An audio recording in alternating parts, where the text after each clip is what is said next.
¿Qué tal, amigos? Bienvenidos una vez más a estas conversaciones desde la Universidad Católica Andrés Bello para abordar, como hemos venido haciendo con todos estos podcasts, temas fundamentales para todo el país, como es los derechos humanos y la economía y la vinculación que tiene una cosa con otra. Hoy, además, como lo hemos tenido también en todos estos programas, con invitados de lujo, bueno, comenzando con mi compañera María Claudia Falanelli, ¿Qué y vamos a tal? tener también con nosotros al profesor Ronald Balsa, economista, y también al doctor Eduardo Trujillo, abogado, director del Centro de Derechos Humanos de la Universidad Católica Andrés Bello.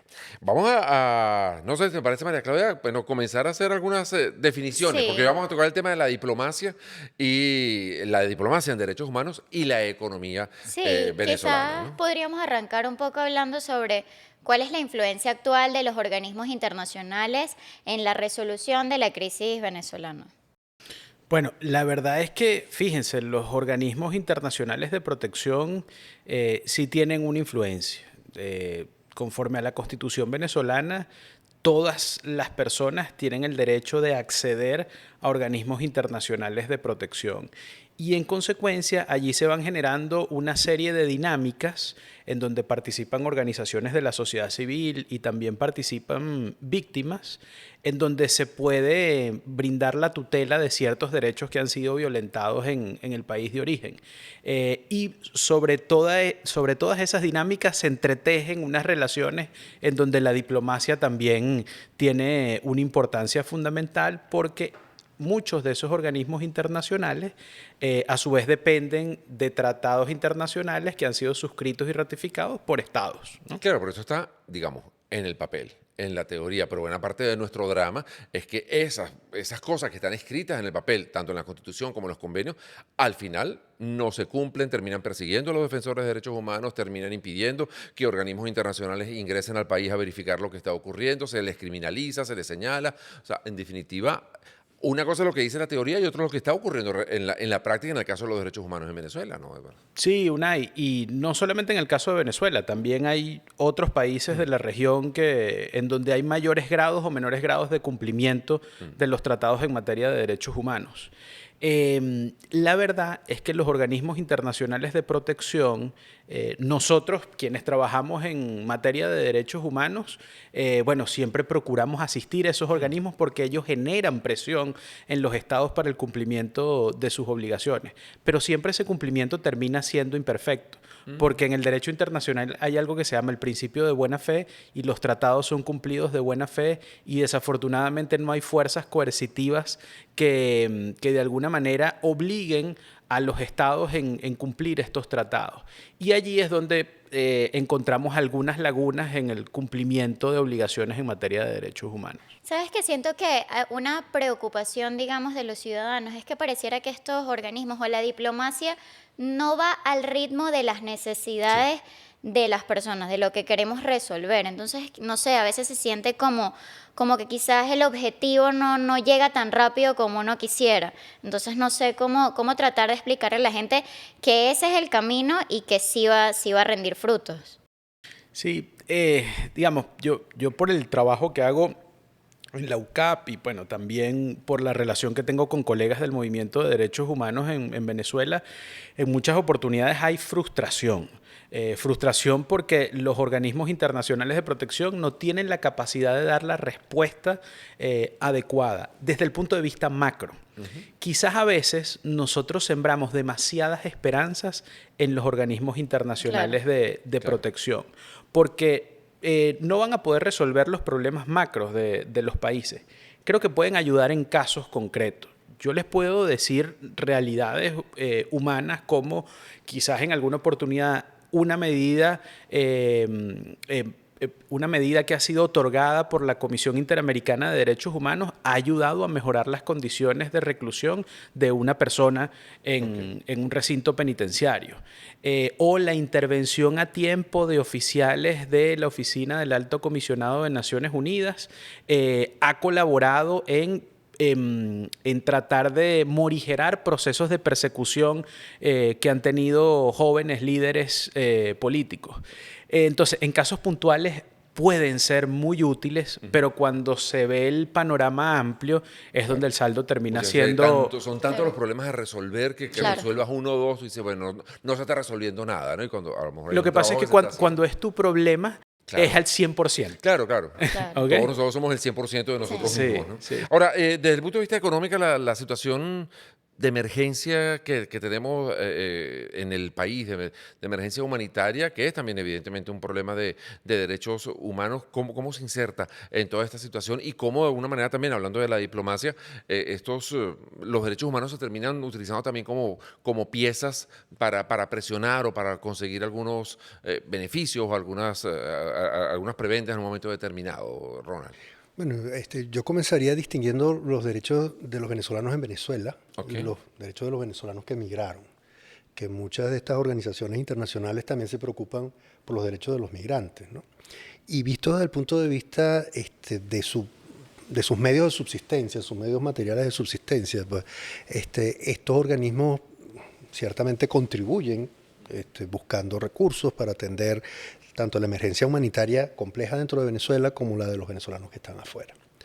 El problema a veces en términos diplomáticos puede ser que, vista la gravedad de la situación en términos de alimentación o en términos de salud y salud básica, como tener la vacuna del COVID, por ejemplo, muchas veces la atención al derecho se limita a resolver la sobrevivencia de las personas. Y muchos de los problemas económicos que habría que resolver para garantizar los derechos que están en la Constitución Nacional implican políticas sociales que sean permanentes en el tiempo, que permita tener un presupuesto que destine recursos que sean verificables según estándares internacionales también. Y allí el apoyo que muchas veces, en términos metodológicos, en términos de propuestas que se reciben de las Naciones Unidas en sus distintas expresiones, o de las otras organizaciones que no son de derechos humanos, pero que aportan recursos necesarios, como podría ser el Banco Interamericano de Desarrollo o el Fondo Monetario Internacional, implicarían proponer soluciones no a problemas de sobrevivir, sino de vivir, innovar, construir Claro. y garantizar que esos derechos se puedan alcanzar en medio de una convivencia fructífera para todos, dentro y fuera de Venezuela. Ahora, ahí no termina siendo una cosa un poco como, a ver, engañosa a veces, esas expectativas, o sea, porque a lo mejor una persona que ha venido viviendo con ciertos privilegios, con ciertas características del país, por ejemplo, pensando a lo mejor en un trabajador de la industria petrolera, que en un momento determinado eran trabajadores bien pagados, eran personas bien consideradas con una serie de privilegios y de beneficios, les quitan esas prebendas que tenían en un momento determinado y se pueden sentir agredidos. Y dice, bueno, no, a mí me están quitando, yo tenía unos derechos que ahora no los tengo. Entonces empieza a mezclar términos como, bueno, ahora no hay oportunidades, a mí se me está maltratando. A lo mejor no se te está maltratando, simplemente hay una serie de privilegios que tú tenías que ahora no los tienes, pero que el resto de la población tampoco los tenía. Entonces, alguien puede empezar a ver a lo mejor diferentes visiones en lo que son las expectativas, por ejemplo, en el área económica, y asumirlo como una violación al derecho humano a determinado sector. Yo creo que sí, y creo que no solamente a nivel de los ingresos altos, como pudiera ser el caso de PDVSA. O sea, haber vivido en Venezuela durante los años del boom petrolero permitió que muchos tuvieran acceso a la educación y a la salud porque había petróleo con lo que eso se podía pagar. Claro. En otros países de América Latina eso no era posible. Había que cobrar impuestos, había que pasar por una negociación para distinguir, bueno, a qué uso se le daba.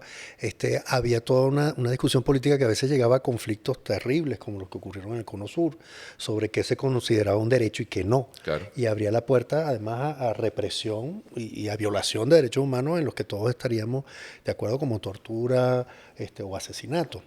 Cuando se habla, por ejemplo, de los derechos laborales, los derechos sindicales, no todo el mundo considera que son derechos en el mismo sentido y eso genera una cantidad de conflictos muy severos. Por eso, una de las cosas interesantes de esta conversación es preguntarse cuándo hay una diferencia entre privilegio y derecho, tal como muy bien lo dices, ¿no?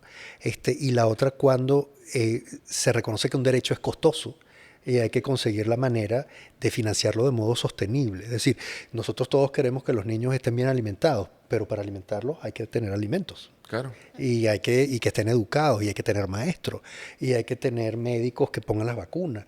Los derechos humanos no los pueden garantizar los maestros y los médicos, como nos ha pasado en Venezuela más de una vez, que terminan siendo profesionales que envejecen en su posición y lamentablemente en nuestros tiempos la migración se ha llevado a los que pudieran ser la generación de relevo. Y cuando tú llevas esto a lo mejor a un organismo internacional y planteas, bueno, es que ahora nosotros no tenemos acceso a la educación gratuita. A lo mejor vas a otros países y te dicen, bueno, pero es que nosotros tampoco lo tenemos. O sea, ¿de qué te estás quejando si es la misma situación que están viviendo muchísimos países en el mundo? Entonces yo no sé si al final eso se terminas como diluyendo o banalizando la discusión. Un poco por eso, porque venías de un estado muy rico que solventaba todo ese tipo de cosas y a la hora de presentarte ante un país más pobre, dices, bueno, pero es que eso para nosotros es el día a día. No sé, Oye, Eduardo. si me permites allí, yo la reflexión que quisiera hacer es que, a ver, nosotros quizás vemos el tema de derechos y de economía muy a la venezolana, porque somos venezolanos, etcétera, y venimos de un estándar más alto de cumplimiento de derechos y de estatus económico en los años 70, en los años 80, y luego empieza un declive importante, ¿no? Hasta el tiempo presente. Que por cierto, en mi caso, yo solo he vivido el tiempo presente, Claro. pues yo en los años 70 ni siquiera había nacido. Okay. Entonces, la verdad es que aquella realidad que me relataban mis padres o otras personas es para mí algo del pasado, algo que nunca he vivido. Pero al punto que iba era el siguiente. Si bien pudo haber habido una realidad pasada mejor, oye, en el mundo de los derechos humanos lo que buscamos es un estándar mínimo. Entonces tiene que haber un estándar mínimo de protección y de garantía de derechos. Yo no estoy diciendo que el Estado sea el que debe pagar la educación de todos. Yo no estoy diciendo que el Estado es el que debe ocuparse de absolutamente todos los derechos económicos, sociales, culturales y ambientales. Lo que sí es que en el caso de esos derechos debe proveer los medios necesarios para que las personas podamos acceder a esos derechos, ¿no? En el caso de los derechos civiles y políticos, estoy hablando de la libertad de expresión, estoy hablando de la prohibición de tortura, de la prohibición de esclavitud. Bueno, el Estado indudablemente... De organizarse en partidos, etcétera. El Estado indudablemente tiene que abstenerse de ejecutar conductas que impliquen violaciones de esos derechos, pero también debe procurar políticas públicas para garantizarlo. El fondo de mi reflexión es... no podemos poner todo el peso en manos del Estado, pero en materia de derechos humanos, las obligaciones son obligaciones estatales, ¿no? Okay.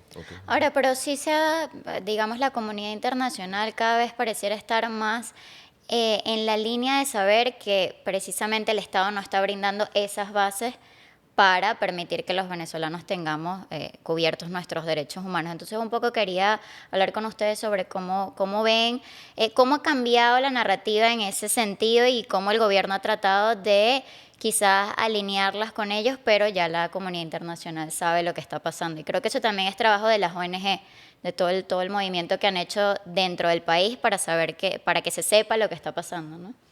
Sí, a ver, el movimiento y la cultura por derechos humanos es una cultura de la que todos nos debemos apropiar. Bueno, esa es mi opinión. Claro. Yo tengo Claro. la deformación profesional de trabajar temas de derechos humanos desde hace algún ratico, ¿no? Y yo sí creo que esa es una cultura de la que debemos apropiarnos porque es el paraguas donde realmente cabemos todas las personas que estamos sobre la faz de la tierra. Los gobiernos siempre van a tender a instrumentalizar este tipo de conceptos. Entonces, Claro. si demandamos que el gobierno o el Estado viola derechos humanos, pues entonces el Estado buscará un enemigo interno para decir que los derechos humanos están siendo violados en su territorio por ese enemigo externo. Corrijo. Y la verdad es que ese es un juego perverso y es una dinámica que se da en todo el mundo, Claro. no solamente acá en Venezuela. Ojalá podamos como sociedades avanzar cada vez más para poder distinguir entre la verdad y la impostura de ese tipo de Pero afirmaciones. lo terrible es que uno percibe que la cosa es al revés, que estamos como involucionando en ese sentido, ¿no? Cuando uno ve cosas como, bueno, en Estados Unidos uno está viendo muchas de esas actitudes de acusar a enemigos externos de situaciones que justifican una violación a los derechos humanos, llámese inmigrantes, llámese algún enemigo ya como una potencia extranjera. Cuando uno ve en Europa también donde se empieza a señalar, pues no sé, a las migraciones o a los movimientos de otras religiones, etcétera. O sea, pareciera que más bien vamos hacia atrás, ¿no? En muchos casos. Y ahí, en el caso económico, un poco como decía María Claudia también hace un minuto, el gobierno, en el caso de Venezuela, tiene siempre también un discurso donde, bueno, cualquier problema que ocurre en Venezuela en materia económica es culpa, por ejemplo, del bloqueo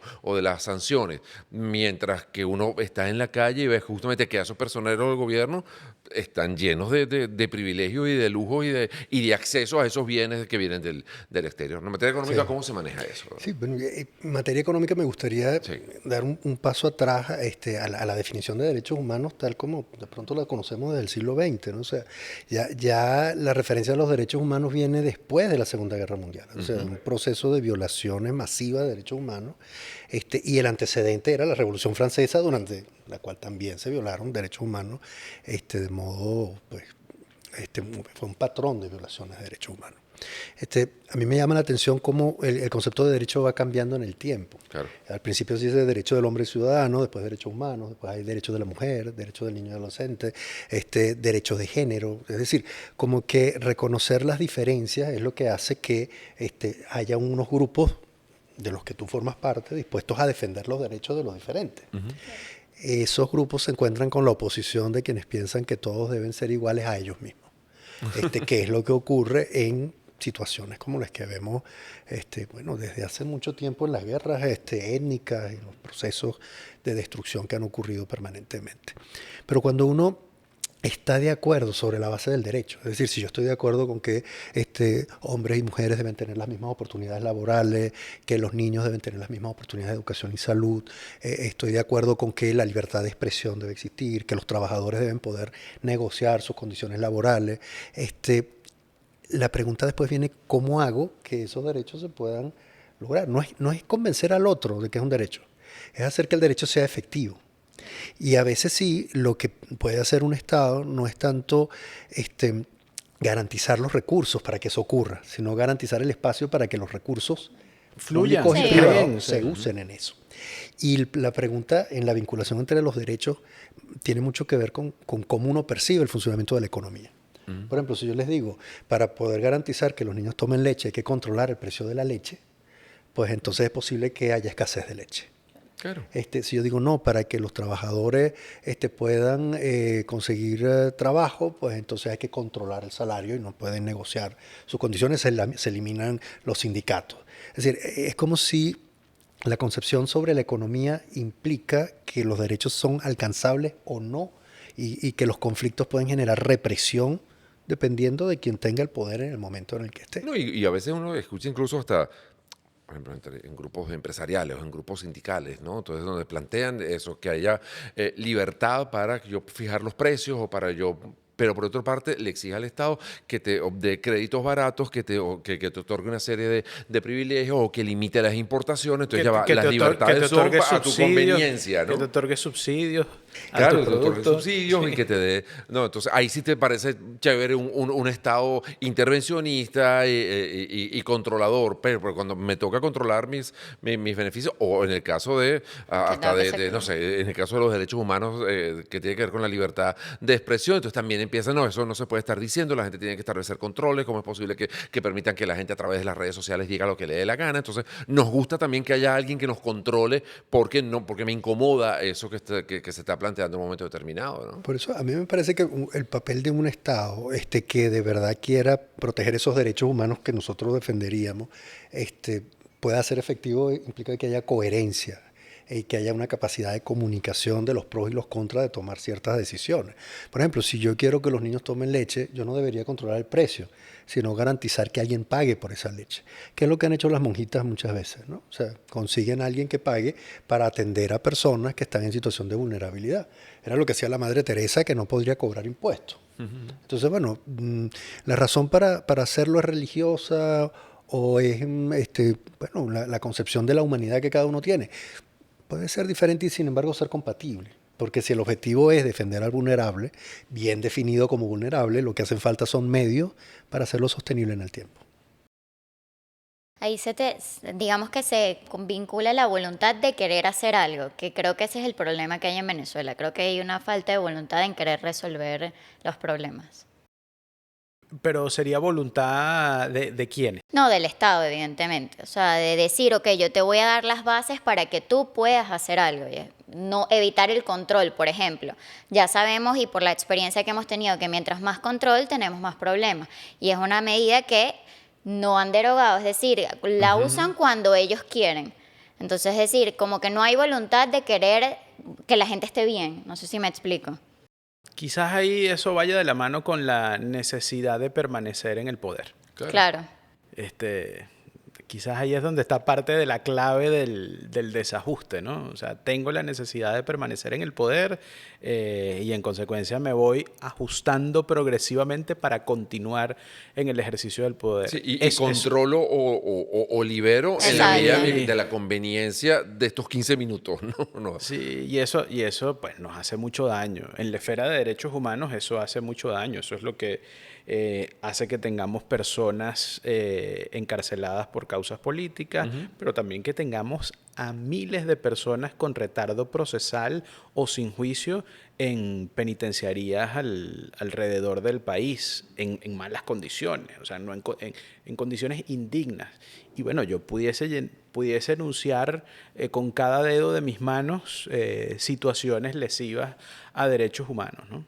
Y cuando vemos, por ejemplo, hablando de la materia económica, que por una parte se reclama que hay una situación de emergencia humanitaria y por otro lado vemos imágenes, en muchos casos promovidas hasta por el propio Estado, de fiestas, de rumbas, de supermercados llenos, de bodegones, de carros, de importación, de viajes, de intercambios turísticos con otros países donde, bueno, tal vez quien está afuera dice, ya va, ¿cuál es la guachafita? Esta gente está en un problema de emergencia humanitaria bien severa o estaban... o están en una fiesta permanente. ¿Cómo vender exactamente cuál es la dimensión real de lo que está pasando, Ronald? Teniendo claro que no es la misma gente la que está de fiesta y la que está pasando hambre. Esa es la clave, ¿no? Ese es el punto básico, ¿no? Y yo iría justamente por el tema del poder que mencionas. O sea, tener poder es tener poder para construir y para destruir. Claro. Y el que tiene el poder puede decidir a quién reprime con ese poder, ¿no? Y ciertamente, pues, un gobierno que quisiera que no hubiera retardo procesal, pues invertiría en cárceles, invertiría en la atención de los espacios físicos para que se pueda, y de los medios de transporte. Yo sé que más de un caso de retardo procesal tuvo que ver con que no había medio de transporte para llevar justamente a eso me refería con la voluntad de querer que eso no esté pasando. Claro, porque también está la pregunta que él hace, la voluntad de quién, porque hay otros que sí tienen la voluntad pero no tienen el poder. Claro. O por lo menos el poder de obligar a que eso ocurra. Allí la idea bueno, también tener un discurso coherente para poder, incluso sin tener el poder decir qué hacer con él, es muy importante para defender los derechos humanos, para poder mostrar esas contradicciones. Es verdad que hay gente de fiesta, pero eso significa que no debería haber gente de fiesta. Yo diría que no. El problema es que la fiesta no llegue a todos. Claro. Y que no llegue porque hay unas barreras que son fácilmente identificables. Porque, por ejemplo, yo digo, ¿no debería haber control de precios? No. Pero sí debería haber un control de gasto público. Y todos nosotros deberíamos poder verificar a qué se dedican los gastos de salud y de educación y saber si verdaderamente, bueno, los hospitales están bien dotados, están en buenas condiciones, porque a veces llega una persona que tuvo un accidente y tiene derecho a la salud y no tiene atención porque no había recursos. Entonces, tener acceso a eso es una tarea pues, fundamental en la defensa de los derechos humanos. Si hablamos de cuáles serían los derechos fundamentales en materia económica que deberíamos gozar? No sé, ¿cuáles son? Los 5, 8, yo qué sé, lo que pueda Para ser. mí son todos. A mí siempre me ha resultado muy difícil separar lo Ok. económico. En la Constitución lo separa, ¿no? Sí. Hay un derecho a la propiedad, derecho a la iniciativa privada, derecho a un salario digno. Pero para mí el derecho a la educación y la salud es un derecho económico, porque eso es lo que genera capital humano, la posibilidad de ser independiente, ¿no? El derecho a libertad de expresión es lo que te permite innovar, o sea, a innovar en la organización social y no solamente en la que está orientada a obtener el beneficio, porque la organización social te permite tener beneficio. Si me permites, te Sí. interrumpo, Claro. Ronald. Eso de lo que tú estás hablando es de la interdependencia entre los derechos humanos. Es decir, la conexión que hay entre todos los derechos humanos, sean civiles y políticos, económicos, sociales, culturales o ambientales. Hay una conexión. Nosotros necesitamos disfrutar de todos esos derechos, bueno, para poder hablar de que efectivamente los derechos humanos están siendo debidamente garantizados y están conectados el uno con el otro. Tú estabas haciendo la relación de la educación con la economía, y efectivamente, si no hay una inversión en capital humano que desarrolle riqueza en el futuro, pues eso tiene un impacto económico en los próximos años en los estados-nación de hoy en día, Claro. ¿no? Pero fíjate que, por ejemplo, hablando de la educación, podríamos. A ver, también allí la diferencia entre la educación manejada por el sector público y la educación manejada por el sector privado. Por el sector privado a lo mejor va a manejar la educación como una empresa. Y entonces le va a caer muy mal que le establezcan controles o que le establezcan algún tipo de parámetro que les constriña de alguna manera su desarrollo como empresa de educación. Pero para ese padre o para esa madre que está pagando la educación de niños también necesita que haya esos controles y que de alguna manera se le ponga coto a lo mejor a las aspiraciones empresariales del dueño de un colegio, de una universidad o de un instituto. Entonces, allí ¿dónde están los derechos de uno y los del otro en una misma materia? Yo diría que no habría que ver malo que un colegio sea una empresa o una clínica sea una Claro. empresa. O sea, porque incluso hay interdependencia entre el sector público y el privado. Sí. Hay médicos que podían estar en clínicas y en hospitales, hay profesores que pueden estar en universidades públicas y privadas, y eso implica que, bueno, el derecho que hay que proteger es el derecho de tener un conocimiento útil, Ok. y por interacción con otros. La ventaja de que un colegio sea una empresa o que haya seguros médicos que no todo el mundo pueda pagar es que efectivamente quedan recursos que el gobierno puede utilizar para atender a los que no tienen acceso a eso. Porque hay unos que se pagan lo suyo, posiblemente en clínicas que tienen pisos de mármol, y hay otros que van a hospitales que tienen agua. Entonces, uno podría decir, lo importante es que la interdependencia no es tanto si lo ofrece el sector público o el privado, sino si está disponible para todos. Y en esto de la interdependencia, por ejemplo, en el caso de los derechos ambientales, si no existe protección del ambiente, no existe posibilidad de producir. E incluso cuando se produce, se puede destruir. Pensemos en los casos de turismo. Si no se protege el ambiente, pues la riqueza que permite atraer a la gente se pierde.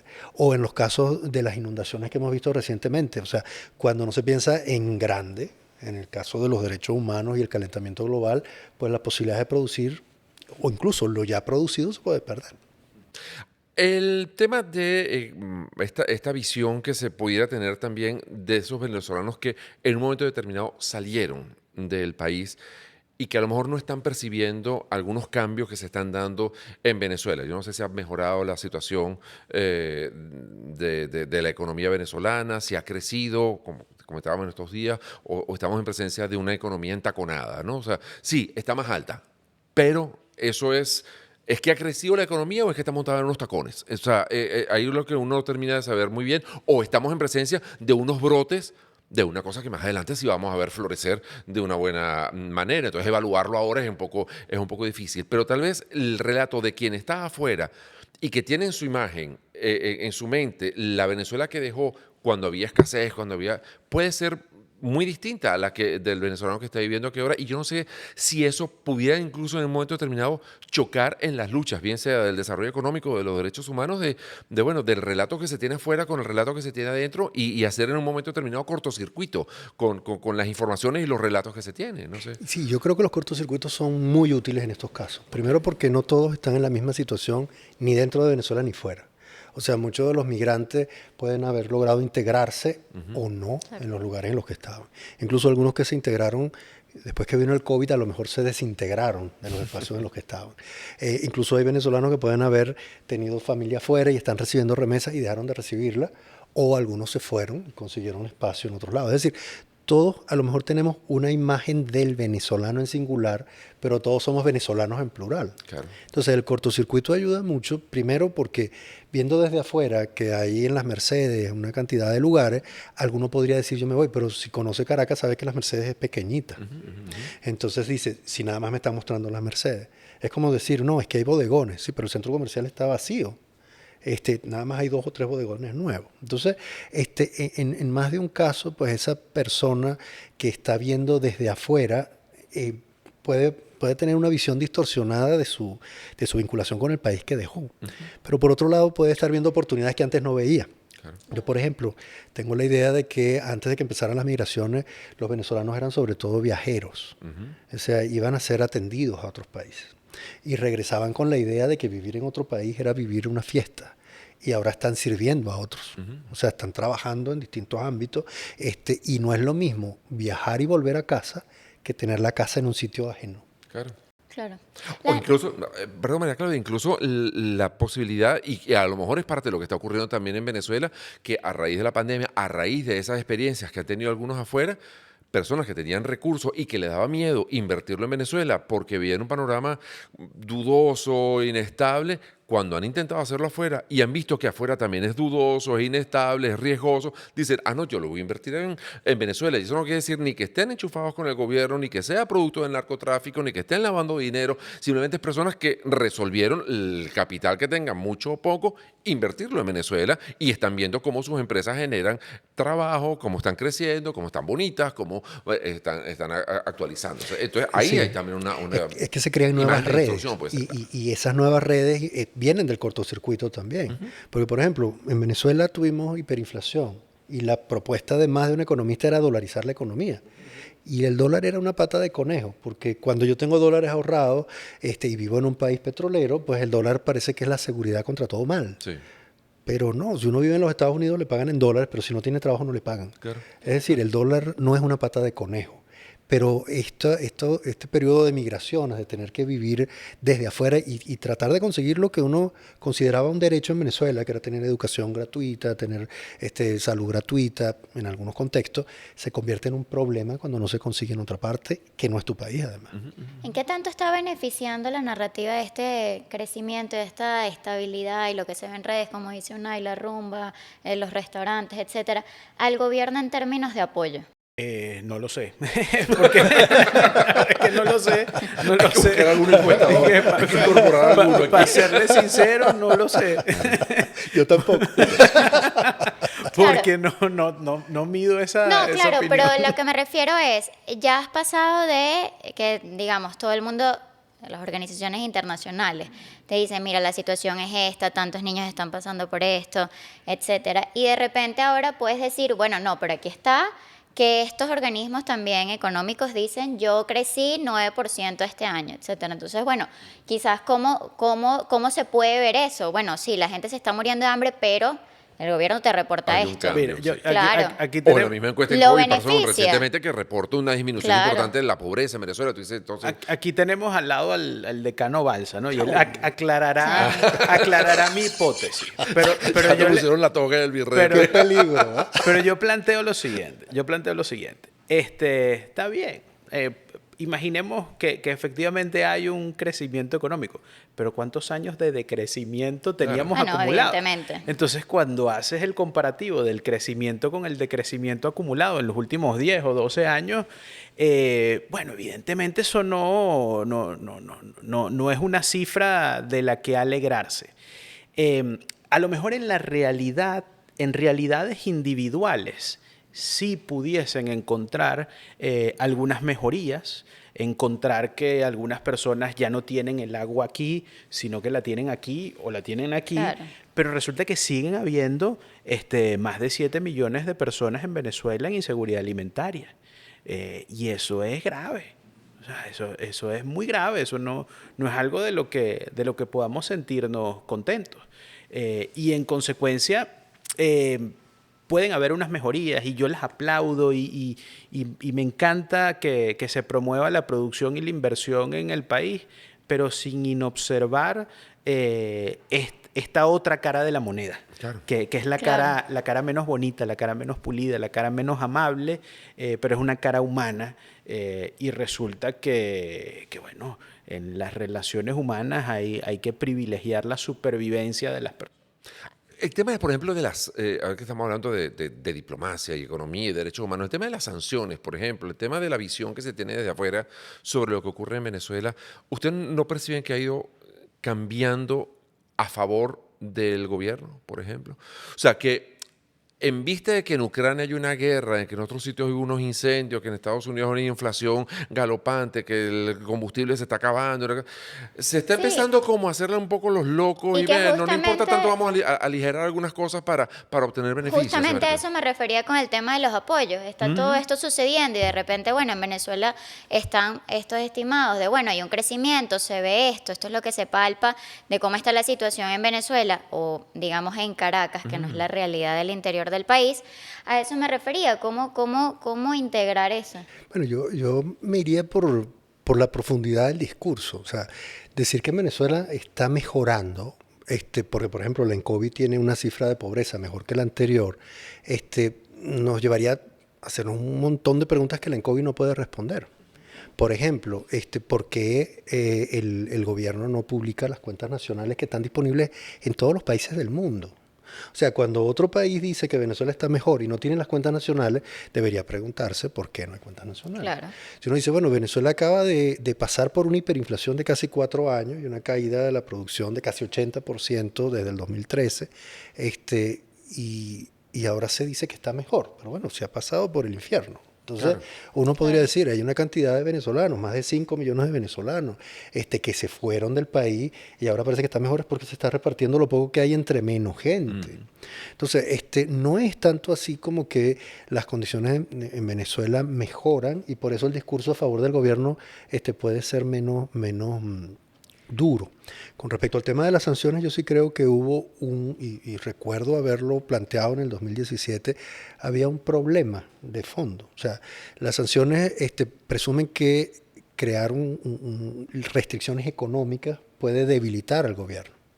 Pero cuando los gobiernos lo que hacen es permitir que esas sanciones afecten a los que no están con el gobierno y tienen capacidad para sostener eso en el tiempo, pues termina debilitándose a la oposición al gobierno. O sea, este tiempo de sanciones fue un tiempo donde se mantuvieron las migraciones, donde no aumentó el crecimiento, pero se crearon esas burbujas que además algunos vieron mal, como si fueran consecuencias justamente de estar vinculados al gobierno. Y posiblemente no tienen que ver con vínculos, sino con ahorros existentes. Entonces se genera el efecto contrario en el sentido de decir, bueno, el gobierno dice que es por las sanciones que estamos mal. Claro, pero ¿cómo no sancionar a violadores de derechos humanos? La única manera en la que no fuese posible este tipo de sanciones individuales de estados Claro. o sanciones de uniones de estados es que los mecanismos de justicia ordinaria funcionaran y los mecanismos de justicia internacional fuesen Claro, es decir, las más sanciones acelerados. eran una medida necesaria en esa materia, es decir, Mira, no se podía no hacer nada. la sanción es una medida política, ¿no? Ahí es verdad que yo hablo con total sinceridad. Yo creo que la sanción es una medida política que obedece a temas humanos y a temas jurídicos. O sea, evidentemente, nadie en el mundo quiere que se violenten de manera masiva derechos humanos o que se Exacto. cometan crímenes de lesa humanidad, como lo que se ha reportado en Venezuela. Pero es una medida de presión política de un Estado hacia otro o hacia unos individuos que tienen el poder en otro Estado. Yo, sin ser historiador, la gran preocupación que tengo es bueno, la inefectividad de las sanciones en el largo plazo, ¿no? Entonces hay ejemplos de dictaduras en el mundo y de regímenes autoritarios, Corea del Norte, el gobierno de los ayatolás en Irán, Cuba. los Castro en Cuba, en donde, bueno, se han perpetuado en el poder durante décadas y décadas y las sanciones no han hecho que salgan. Más bien esa sanción ha Sí. servido de excusa para justificar tomar. toda su ineficiencia. La culpa siempre la tiene esa sanción, ese bloqueo, Sí, esa pareciera que restricción. no se Claro. hubiese aprendido sobre eso, ¿no? Como tú dices, históricamente. No, sí, se aprendió a manejarlas a su Sí, favor. eso. Aprendieron a Pero manejarlas no, a favor de exacto, esos pero no regímenes, ¿no? en tomar. Claro. Y que un poco, Eduardo, lo que preocupa también es que son medidas políticas. En lo que cambia el signo político de ese país que en un momento determinado sancionó, se diluyó o se desapareció o se revirtió la medida, ¿no? O sea, estamos viendo en Colombia, lo estamos viendo en Argentina, lo estamos viendo incluso en la misma Estados Unidos. Dependiendo de quién sea el que manda, cuál es el signo político, si es más o menos afín a ese Estado, en el caso de Venezuela, que viola los derechos humanos, entonces, bueno, somos un poco más comprensivos con la situación interna de lo que está ocurriendo o somos más estrictos, ¿no? Sí, a mí lo que me preocupa de la visualización del tema sanciones es que termina siendo una barajita política para todo el que quiera de alguna manera involucrarse en la política y como que se pierde el foco. O sea, pareciera que la sanción en sí misma es un fin y no un medio. Y realmente lo importante es que la población tenga acceso a derechos fundamentales. La Constitución venezolana define al Estado como un Estado democrático. Bueno, en consecuencia, acceder efectivamente a la democracia y a que los ciudadanos puedan vivir sin temor y puedan acceder a derechos. La mayoría de las personas con las que yo hablo en comunidades, cuando nosotros hacemos actividades en el Centro de Derechos Humanos, la verdad es que les interesa un rábano el gobierno. Lo único que quieren es vivir bien, vivir en familia, ser felices. Eso es realmente lo que interesa a la mayoría de las personas en el mundo. Entonces, volviendo al punto de las sanciones, a mí me preocupa que el tema de las sanciones se termina convirtiendo en un fin en sí mismo cuando el foco tiene que estar es en los derechos de la gente, que como lo dije hace un rato, es el único paraguas donde cabemos nosotros cuatro que estamos aquí sentados y caben todos los que están en la Universidad Católica en Andrés Bello en este momento y en el Distrito Capital y en el país entero y en el mundo entero. Ahora, si las sanciones no son el mecanismo, ¿no lo ves? ¿Cuál sería? Un mecanismo de presión, evidentemente. Bueno, los organismos internacionales de protección en derechos humanos tienen que generar presión. Indudablemente que la comunidad internacional de estados tiene que generar presión y a lo mejor algunos incentivos que vayan más allá de las sanciones. Pero también nosotros internamente debemos tratar de resolver el problema en casa, Claro. organizarnos. Este es un espacio de opinión que se ha Claro. generado acá, donde tenemos esta conversación, pero hay que tratar de que esta opinión se convierta en una acción que genere un mayor impacto, ¿no? Yo no estoy diciendo que la solución es cambiar al gobierno mañana. A lo mejor si cambiamos al gobierno mañana, lo que hacemos es que cambiamos a los sujetos violadores de derechos humanos. Entonces sí necesitamos un entorno de reconciliación y de revisualización del país por mi deformación profesional bajo el prisma de los derechos humanos. El tema, por ejemplo, hay aspectos como la inseguridad que uno siente que como que desapareció del discurso regular de la gente. O sea, así como hace 4 o 5 años incluso fue el motivo de que mucha gente migrara.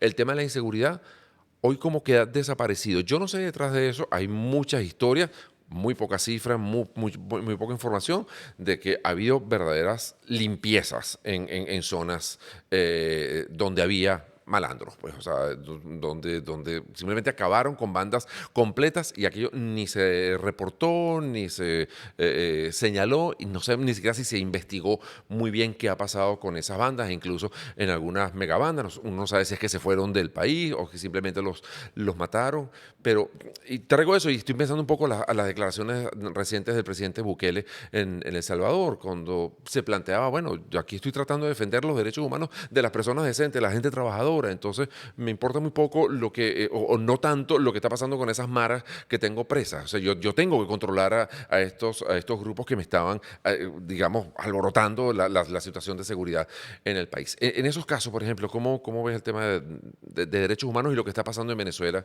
en este momento, Eduardo? Que no todo vale. no todo vale. Matar, ejecutar extrajudicialmente a personas no vale. O sea, sencillamente no se puede hacer. Eso es un límite que está prohibido. Está prohibido en los tratados internacionales, está prohibido en la Constitución. Pero cuando usted habla con el ciudadano común, te dice, bueno, pero es que ese malandro que mataron, Hasta que sí, le está muy toque- mal, pero me hasta- quitaste un problema de encima porque ese era el azote del barrio. ¿no? Claro, O sea, pero resulta que ese tipo de afirmaciones son las que permiten que el policía, que el militar se confunda y ¡ups! Entonces resulta que soy yo el muerto, o que son algunos de ustedes, o cualquiera de las personas que nos están viendo. Aunque no se confunda, sino que aproveche. Exacto. sí, sí, sí, Exacto, además. exactamente, ¿no? Que aproveche esa Sí, situación. confundirse sería la buena voluntad. Lo más light. Sí, pero volviendo al tema de las sanciones, que me llama la atención cómo revisar el tema de las sanciones como un tema político también muestra cómo, o sea, qué se pretende conseguir con un sistema diferente. O sea, si uno dice, bueno, las sanciones tienen un impacto político, ese impacto se va perdiendo a medida que el tiempo pasa y la sanción no tiene el resultado prometido. Cuando se dice, bueno, con la sanción se puede negociar, levantas la sanción. Bueno, la idea de levantar sanciones no personales, sino económicas, es que pueda haber ingresos. Pero en la negociación se dice, bueno, vamos a negociar condiciones electorales y ayuda humanitaria. Y yo no entiendo que no se diga, hay que presentar el presupuesto nacional. Porque si uno va a tener un gobierno al que se le quitan unas sanciones que le limitaban los ingresos, yo quisiera saber cómo se van a usar. Y de pronto alguien dice, no, es que las Naciones Unidas van a encargarse de eso, ¿no? Pero si Venezuela es un país que está buscando democracia, pues Venezuela necesita transparencia para que todos podamos opinar abiertamente, incluso Claro, de lo que lo hagan las Naciones principal. Unidas. Porque las Naciones Unidas puede tener también burócratas que estén muy dispuestos a defender los derechos humanos, pero tengan una opinión que no compartan con los venezolanos a los que vienen a salvar. Entonces, esa visión de salvamento en términos diplomáticos puede haber estado en el principio de las sanciones. O sea, yo les impido tener petróleo, les impido tener préstamos, porque su gobierno lo va a usar mal. Ahora, se los voy a permitir, pero ustedes no van a saber cómo el gobierno lo va a usar, porque nadie está pidiendo el presupuesto. Entonces yo digo, si verdaderamente el gobierno cambiara y hubiera unas elecciones con condiciones libres, transparentes, el nuevo gobierno no tendría el presupuesto en la mano, no tendría las cifras y no hubiera tenido tiempo para estudiar antes de ser gobierno. ¿Y no será que a ese nuevo gobierno tampoco le interesa presentar un presupuesto? Entonces ahí es que uno se A lo mejor yo pregunta. soy muy mal pensado. Y tienes toda la razón, yo también. Porque Y entonces le conviene que haya unas condiciones, porque cuando yo acceda al poder, yo voy a poder hacer lo mismo. Pero y entonces- no se va a notar tanto. Pero si alguien negocia por los derechos de todos el levantamiento de las sanciones y no está dispuesto a rendir cuenta, pues no está protegiendo mis derechos. Sí. Sí. Y esa vinculación entre la economía, la política y los derechos humanos para mí es clave. O sea, el presupuesto nacional es el centro de todas las discusiones políticas que se deben dar en democracia, en donde uno identifica cuáles son las prioridades en salud, en educación, que puede atender el sector público, pero que además permite al sector privado hacer planes en condiciones de relativa estabilidad. Y que además hacen ver muy claramente, mira, cuando mi papá era muchacho, los colegios públicos eran los mejores. Sí. Las universidades públicas eran las mejores. Y tenían cómo sostenerse los profesores por años en las universidades y transmitir conocimiento, porque era materialmente posible. Ahorita nos toca a nosotros ver cómo los colegios privados están en mejores condiciones, pero son pocos, están amenazados, se ven como que son ellos los que niegan los derechos humanos a los que no pueden pagar. Las universidades privadas están sometidas a presiones muy fuertes, las públicas están prácticamente vacías. El cambio generacional no se da entre los profesores mayores y los menores. Las migraciones afectan la acumulación de conocimiento. Ahorita con las redes se pueden generar nuevas maneras de compartir conocimiento y yo no estoy de acuerdo con la gente que dice aquí tendremos que pasar 20 años porque se perdieron 3 generaciones. Yo creo que eso es embuste. O sea, efectivamente aquí tenemos a este joven que ya dijo que en los 70 no había nacido y nos echó ese a ti y a mí. Que sí, ¿verdad? Sí, yo se había Sí, yo nacido. también. Tenía rato ya. Pero María Claudia no. No, María Claudia, no. Pero ella no nos Ni dijo cerca. eso. No se Ella lo no puso fue en la ni prudente. Que cara. yo no les quise decir. Ese fue el punto. Ahora, digamos un poco ya, vamos a ir ahí cerrando, pero de acuerdo a cómo estamos ahora, ¿Cómo ven el futuro en un mediano plazo? Pues no vamos a decir un año, pero tal vez 2, 3, tanto en materia de derechos humanos como en materia económica. Eduardo. Primero los economistas, ¿no? No, como Primero hay quieran, que hablar como de quieran. economía. Sí, bueno, yo diría que no podemos hablar de uno sin el otro. O sea, Ok. porque cuando uno habla de la economía como si fuera un conjunto de cifras en las que mejora la economía, se pierde a veces los efectos de la desigualdad entre las oportunidades para producir ingresos y para disponer de ahorros. Yo creo que en estos últimos años que se ha hablado de una reactivación de la economía o de una dolarización, que supuestamente fue la que detuvo la hiperinflación, se comete una injusticia sobre el posible origen de los fondos. O sea, aquí se dijo alguna vez que eran fondos del narcotráfico o fondos del gobierno y podían ser fondos de familias que habían ahorrado y seguían en Venezuela, que habían aprovechado los años del boom petrolero, habían viajado, habían abierto cuentas en el exterior, tenían dólares en su casa, habían raspado tarjeta. O que hicieron ajustes dentro de sus empresas para mantenerse bandeando el temporal de la mejor manera posible. Pues, ¿no? Pusieron sus mejores talentos en mantener a flote la empresa. ¿No? Y tenían recursos Claro. que decidieron, porque a veces Chávez lo dijo en alguna ocasión, traigan sus dólares como si fuera un reto. Y efectivamente hay gente que los trajo. Entonces uno puede decir, bueno, en condiciones como esta, eso que se ve como una recuperación no se debió ni a mayores ventas de petróleo, ni a mayores préstamos internacionales, sino, bueno, a una reducción de la población por vía de las migraciones, al uso de ahorro en algunos casos, y al hecho de que, volviendo al caso de las ejecuciones extrajudiciales, que aquí desaparecieron las páginas rojas de los periódicos, porque desaparecieron los periódicos. Claro. Es decir, en la radio tampoco se puede hablar de todos los temas.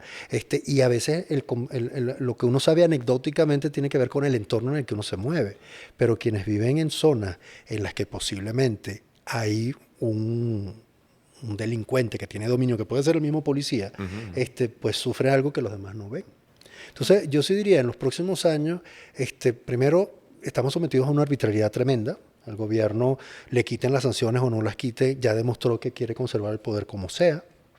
En esa arbitrariedad abre espacios al sector privado en condiciones muy opacas. Esta ley de las zonas económicas especiales es una ley que privilegia territorios en lugar de proyectos. Y uno podría decir, bueno, si uno ve una reactivación porque uno va a un centro comercial y hay luces de Navidad y viene de un apagón, debería decir, bueno, yo quisiera ver en las cuentas nacionales algo más, no solamente mi experiencia de pasar alrededor. Eso puede significar, bueno, una vinculación de Venezuela con el resto del mundo diferente a la que quisieran. Aunque se quitaran las sanciones, si no hay transparencia y nadie la pide, pues las relaciones son opacas con gente de otros países que posiblemente tampoco quisiéramos tener tan cerca. Y de otros países como Irán, que tiene la historia que tenemos conocida sobre los derechos humanos, o como Rusia, que acaba de invadir un país, o como en el caso de China, que bueno, el presidente de China saca al Oye, expresidente estás hablando de la todos los TET. aliados. Sí, los amigos. Entonces, Todos tú puedes decir... los aliados del Estado venezolano, ¿no? Y tú ves que toda América Latina se recompone a favor de los anteriores aliados a Hugo Chávez y las condiciones de estabilidad política son de otro tipo. Si eso implica que hay un aumento en el Producto Interno Bruto, no significa que hay un aumento en las libertades individuales, pero tampoco uno podía pensar, como se pensó muchas veces, que para cambiar de gobierno había que pasar por una crisis económica. Había gente que decía, si hay una hiperinflación, cambia el gobierno. Y yo decía, bueno, en Alemania hubo y llegó Hitler. O sea, cambiar el gobierno no es garantía de un mejor gobierno. Claro. No, fíjate, incluso porque estamos estudiando ahorita de la recomposición en torno a Hugo Chávez. Veíamos recientemente unas declaraciones de la señora Michelle Bachelet, que hizo unos informes demoledores en el caso de los derechos humanos, diciendo, bueno, hay que volver a fomentar Mercosur, hay como que una especie de borrón y cuenta nueva, vamos a recomponer y vamos a blanquear todo lo que está ocurriendo en Venezuela y vamos a incorporar a Venezuela a Mercosur, etcétera, etcétera. Entonces tú dices, bueno, ¿creemos en esas instituciones? ¿Estaba hablando en serio cuando hablaba de lo que estaba pasando en materia de derechos humanos? ¿Era una guachafita? O sea, se olvidó todo, aquí todos se lavaron las manos, no sé. Bueno, en ese sentido, ¿cómo lo ves tú? puntualmente con el ejemplo de Michelle Bachelet, ella cuando comenzó su trabajo como alta comisionada de Naciones Unidas para los Derechos Humanos, bueno, generó una serie de informes muy interesantes, cuyo tono luego fue decayendo de manera progresiva hasta hacerse en cierta manera transaccional para mantener la presencia de su equipo De la oficina. en Venezuela. Y bueno, eso obviamente generó incomodidad en víctimas, en el movimiento de derechos humanos y en las pocas personas que puedan estar relacionadas con esos temas. En una visión de futuro, bueno, en el corto plazo pareciera que las condiciones van a continuar siendo más o menos las mismas. O sea, vamos a seguir teniendo procesos de arbitrariedad y de disminución de derechos. Ojalá ocurran pactos políticos razonables apoyados por la comunidad internacional de estados que nos permitan avanzar en una reinstitucionalización progresiva, que del mismo modo nos permita reivindicar nuestros derechos sin temor. ¿Okay? Y sin pensar que es que es el Everest que hay que subir, que es prácticamente imposible para la mayoría de la humanidad subir esa montaña. Ojalá eso se pueda dar. En el corto plazo no lo veo materializado. No lo veo materializado. Sin embargo, bueno, la esperanza es lo último que se pierde. Y otra cosa, mira, los países nunca se acaban. En consecuencia, aquí tiene que haber un movimiento, y no estoy hablando de un movimiento político, estoy hablando desde un movimiento de la sociedad en reivindicar sus derechos y en procurar la mejoría de sus condiciones de vida, para que esas más de 7 millones de personas que están en inseguridad alimentaria, puedan comerse sus 3 golpes todos los días, y que el enfermo de diálisis pueda ir al hospital público y no se muera porque estuvo 2 semanas sin hacerse la diálisis y en consecuencia tuvo que pasar a mejor vida, ¿no? Sí, o que no haya electricidad en ese hospital y por muy buenos médicos que tengas y tengas muy buena voluntad, no hay cómo poner a funcionar el equipo. Pues, ¿no? Entonces, pierdes la vida de la persona. En todo caso, yo esto lo he dicho, se lo digo a mis alumnos en la universidad cuando doy clases y cuando doy sesiones de extensión universitaria en comunidades, siempre lo digo, juntitos estamos más protegidos.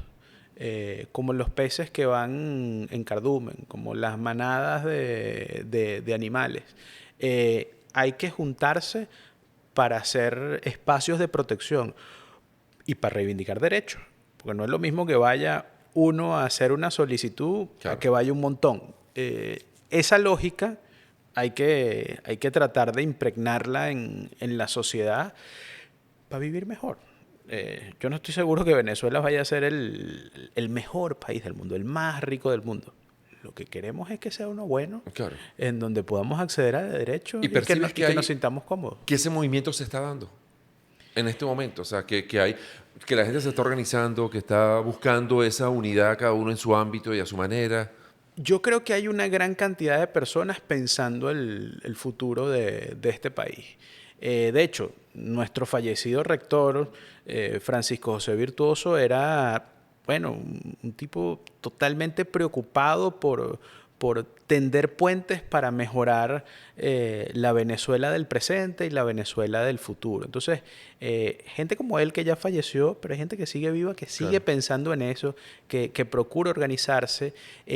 La despolitización de la sociedad venezolana también es un indicativo que no es tan relevante el tema ideológico, sino que lo que desea es resolver su espacio, resolver su entorno. Entonces, partiendo de lo local, quizás se pueda resolver lo nacional, siempre con las conexiones en lo internacional, porque vivimos en un mundo en donde la conexión internacional es fundamental. Y más aún que ahora que tenemos venezolanos en cuanto país hay en el mundo, entonces, bueno, evidentemente se hace mucho más claro.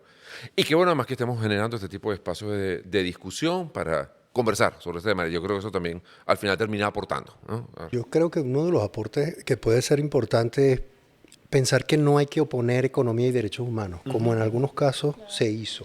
Aquí en Venezuela, incluso las sanciones están detrás de la idea de que apretando económicamente al gobierno se podían defender los derechos humanos. Y teniendo una visión histórica de lo que ha ocurrido en otros países, uno pudiera decir, pues, en el caso de China, cuando Mao, la pobreza era un problema realmente grave, al punto que hubo hambruna y murió mucha gente. Y Mao estuvo en el poder hasta que murió. Sí. Después vino Deng Xiaoping y hubo todo un proceso de recuperación de la economía. Pero cuando se vino a luchar por derechos políticos, en 1989, Tiananmen, no, lo recordamos nosotros, pero en China no. Mataron a todos los que estaban allí, los pusieron presos. A veces la idea de que se puede conseguir el poder solo por la fuerza, incluso por la fuerza de las convicciones, puede llevar a tragedias históricas tremendas, ¿no? Entonces, yo sí creo que una de las cosas muy importantes es el discurso. O sea, cómo uno puede decir, mira, tú puedes luchar por los derechos humanos y comer bien. O sea, no necesitas Claro, pasar hambre para luchar por claro. los porque es al revés. Cuando uno pasa hambre es más difícil que pueda luchar. Claro. Entonces, en lugar de oponer y decir, bueno, la gente se le olvidó luchar por la libertad porque ahora está preocupada por sobrevivir, yo diría, no, es que también sobrevivir es ser libre. Sí. O sea, Sí, por lo general los muertos no suelen luchar mucho por la libertad. Necesitamos gente viva, sana, alimentada y con fuerza para poder luchar por la libertad. Los ¿no? vivos a veces hacen estatuas para los muertos. Exactamente, así es. Muchísimas gracias, Ronaldo. A ustedes. Gracias, A Eduardo, ustedes. por habernos acompañado. Bueno, y gracias a Gracias. ustedes por haber estado allí también estos minutos escuchándonos conversar y bueno, las invitaciones para que en la próxima oportunidad pues se incorporen también a esta conversación y sigan debatiendo con nosotros estos temas absolutamente interesantes. Seguimos en esta línea de los derechos humanos y la economía y limitaciones permanentes. Hasta la próxima.